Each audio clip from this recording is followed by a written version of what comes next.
अखेर Mumbai water tanker असोसिएशनचा संप मागे। मुंबईत गेल्या 4 दिवसांपासून सुरू होता संप। आजपासून पुन्हा पाण्याचे टँकर सुरू होणार।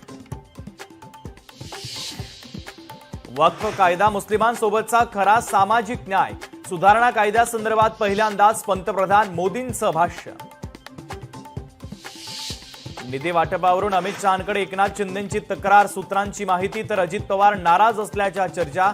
चैत्यभूमीवर शिंदे अजित पवार एकमेकांशी बोलले नाही। राजकीय वर्तुळात चर्चांना उधाण।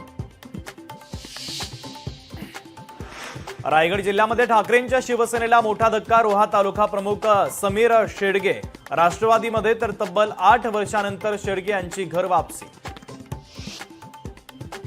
वाल्मिक कराडच्या एन्काउंटरची मला ऑफर। निलंबित पोलीस अधिकारी रणजित कासलेचा दावा तर सोशल मीडियावर कासलेंचा व्हिडिओ व्हायरल। बॉलिवूड अभिनेता सलमान खानला पुन्हा धमकी। सलमान खानला घरात घुसून मारण्याची धमकी तर गाडी बॉम्बनं उडवण्याची देखील धमकी।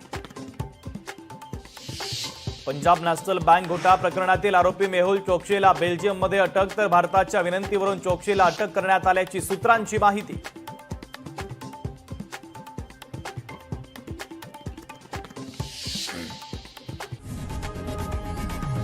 लोकशाही मराठी ऐका, पहा, जागरूक रहा।